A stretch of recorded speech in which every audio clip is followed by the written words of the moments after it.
So I want to definitely give a shout out right out the gate for Jill and Claudine. Let's give them a hand for putting it together. Happy holiday. And also let's give a shout out to my mentor back there, Sonny Smith. Sonny, please stand up and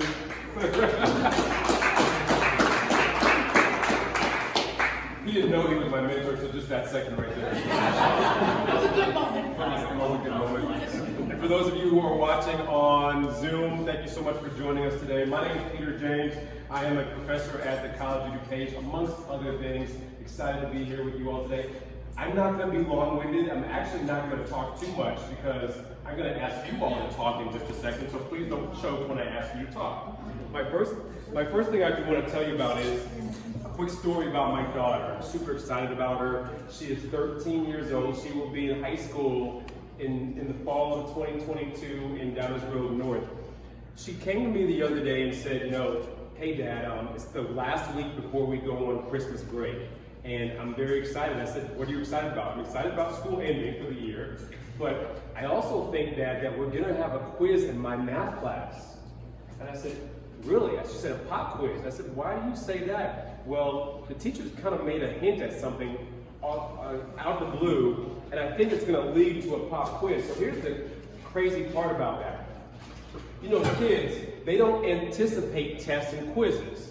They just respond to the teachers when they say, hey, there's a test or a quiz coming up. In her 13-year-old mind, of which I've been talking to quite a bit, she was proactive, right? And anticipating that a quiz might be coming up on the Tuesday, actually 2 days ago, and I was very proud of her. So I said, so what are you gonna do about that? I'm gonna do my homework, I'm gonna prepare a little bit because I think it's coming. Sure enough, it came. She did great on it, where most of her peers did not realize that a quiz was coming. She was proactive, she listened, she read the signs. I love this because I think that even us as adults, we are not as proactive sometimes as we need to be. Now we are in the midst still of a pandemic. We're riding through it. We've experienced a lot in the last year and a half, right? And last year I spoke about silver lining. How can we utilize this time to pivot? So now here's where you all come into play. Many of you work for businesses or own businesses that have done a great job of pivoting. And I'd love to hear a little bit about what you've been able to experience these last 18 months to 2 years. What does a pivot look like in your business? No matter how small or how big, I would love to hear, and I'm sure your peers, your colleagues would love to hear how you've been able to do so as well. So whether it's the Park District or the Fort Lakes Recreation, I would love to start off with you all to hear what little things that you've been able to implement to pivot in your industry and in your fields. Who dares to go first? I'll go first. Thank you, sir. How are you doing? Great. Good to see you. How's the food? Food's great. Good, sir. So I'll stand up here. Please. So we're in the wealth management area, and we sort of picked up this little niche in guardianships and special needs trusts. And we've had that for a long time, but with the pandemic, adult parents of special needs children realized that their mortality just became more apparent, and it sounds awful. We chose to try to capitalize on it because we're good at it.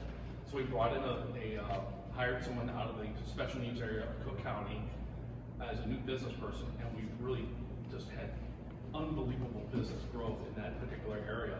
So we sort of had this niche that we knew we were good at, but didn't really capitalize on it. And throughout the pandemic said, hey, this is something that's growing, there's a need for it, focus in that area. And I guess throughout the realization of the pandemic, sort of focusing people in that area on their own mortality, it's been, instead of a new account once a month or once a quarter, it's a new account once a week. So it's been fantastic for us as far as the business, and we're really helping a lot of people. So that's awesome. Congratulations on that. We're going to hear from the wealth management. A great segment of the society that was uncovered for you, even more so in the midst of this pandemic.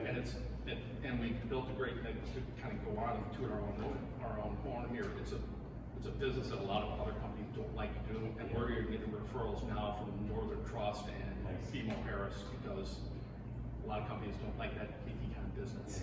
It's too personal, too touchy, and we love it. So. Thank you so much for sharing. Yeah. That's good stuff. See, and this is what a business being uncovered looks like in this industry. It looks different for everybody else. I would love to hear just a little bit of differences, uniqueness, maybe different things you've done in your business, in your industry. Somebody else. Yes, please. Yeah, I own an employment agency. Has anyone heard that it's hard to find people? We discovered that the candidates we were seeking are probably under 40 years of age. Sure.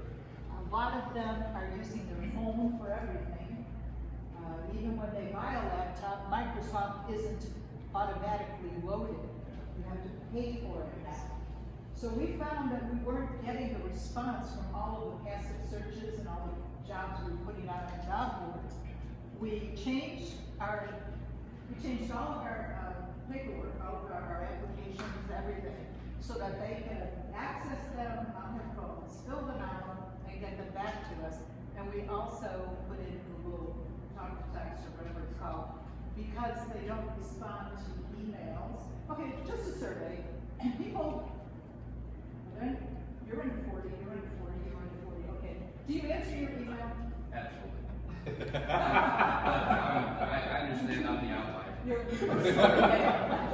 Yes, you do. yeah, I do. I'm not going to ask you. We've discovered that they will answer a text. Yeah. We can get a text response. We cannot get even a phone call response or an email response. So that's the pivot we've taken to change the way we approach people and how we expect them to respond to us, rather than just continually saying, well, why don't they call me?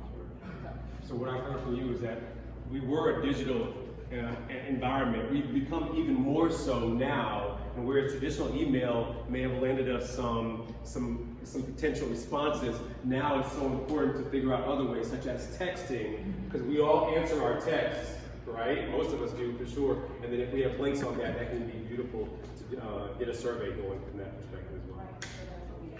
Even in the employment industry. Good job. Thank you so much. Give her a hand. So we've actually had one table, two tables. The table in the back there, I know we've got something else there. Somebody's got something. All right, we'll get one more else. You're on the spot. Well, let's see. We're in the event industry. You may have noticed there's not a lot of events. Yeah, we know. It's the last year. So we had to come up with a way, to make up for pretty much half of our business, at least, being gone. So what we did is we invested more in our website, because we had a website, but it was just kind of there. So we upgraded, and we implemented showrooms, which has been a huge help for us.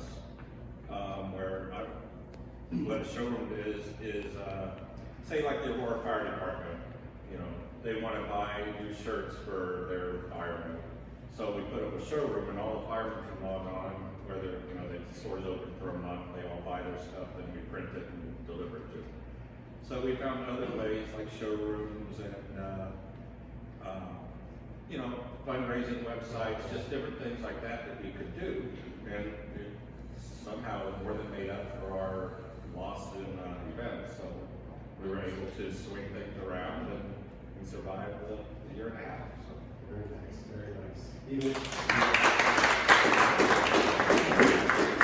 Even in the events business, which may have taken a sharp decline, there's a way that we can pivot a little bit to figure out how to meet people where they are, to a certain extent. So kudos to you for that matter. And thank you all for going. Anybody else want to talk about how they've been able to pivot? Yes, please. So at the Park District, we've got several examples of being able to pivot and continue to offer services, but a couple that come to mind. When the schools shut down on our community students, the Park District kind of came together, partnered with the school district nicely, and repurposed our senior center wing to be able to provide remote enrichment center learning. So we were able to facilitate online learning for K through 5, multiple different school districts, all different classrooms, all different learning abilities. And we had to kind of learn on our feet as we go and create that type of environment, but it definitely paid off and allowed some of us to resume some duties when other duties that we normally would have were squashed at the moment. Additionally, when our pool was not open in the season of 2020, we had basically a vacant facility, and we recognized the need to continue some of our services that were traditionally inside, so we repurposed our outdoor pool deck for our group exercise classes, and we're able to both run those in person outdoors, but also stream them live through Zoom and other platforms to make sure that no matter your comfort level, you were able to participate, and it kept the continuity of all of our services going well into where we are now. And certainly, special events is the last one I wanted to touch on, is a lot of our indoor events, such as a dad and daughter date night or anything like that. We repurposed it to the warmer summer months. We put up some tents outside, and we were able to have a lot of great experiences as a result. And certainly some of that technique and thought process and stuff we're looking to possibly incorporate into 2022 as well. So we're excited for that. Thank you so much. I appreciate that example as well. And what that really screamed to me was that, you know, when we think we're done, there's always another way. There's always an angle. There's always a path that we may not know in ourselves, but maybe sometimes partnering with others, we can come up with better ideas. So as I wrap up today, I want you to think about it and reflect on some quick questions for sure. And a couple of questions are this.